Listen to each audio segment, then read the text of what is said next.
Olá, no vídeo de hoje eu gostaria de responder a seguinte pergunta. Por acaso é lícito tocar o chofar no culto público? E o chu profético? É bíblico? Pois é, a gente tem visto nos nossos dias a judaização do evangelho. Muita gente tem trazido algumas perspectivas judaicas para o culto público cristão.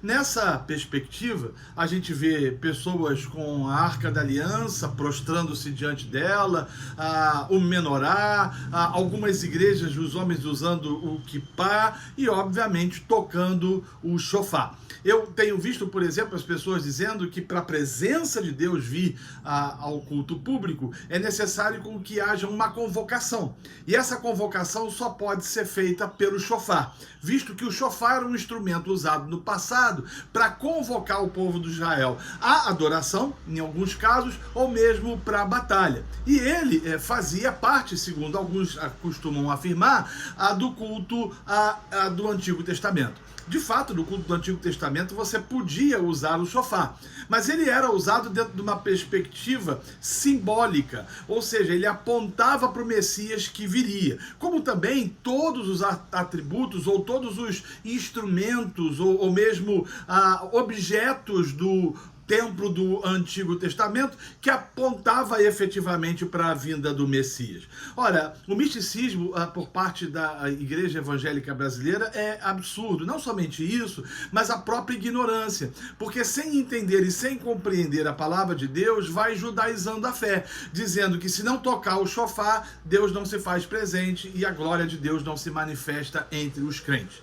Ademais, eu tenho visto coisas aberrativas como, por exemplo, o chu profético. Eu estava outro dia numa comunidade cristã e eu estou vendo o ministro de música que estava dirigindo o louvor dizendo toda hora, chu, chu, chu. E aí eu fui perguntar o que era aquilo ao final do culto a ele, e ele disse que chu era uma palavra profética que abria o céu e que trazia a presença de Deus na comunidade que estava em adoração. E eu perguntei a ele qual era a base bíblica para isso, e ele falou, não tem, é revelação.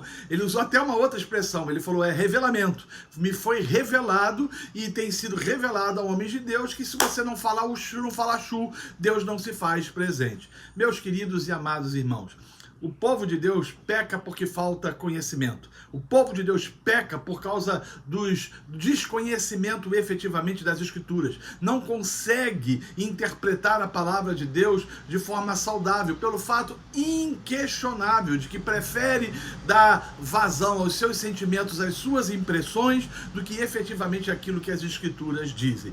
O chofar não traz a presença de Deus, ele não é um instrumento para poder convocar o povo para que a presença e a glória de Deus se manifeste. Aliás, vale a pena ressaltar, eu vejo o pessoal pedindo, Senhor, desça com sua glória, manifeste a sua glória, traga a sua glória. Se Deus viesse com a glória dele no meio do povo, estava todo mundo fulminado e morto, porque nós não suportaríamos tamanha presença e tamanha santidade.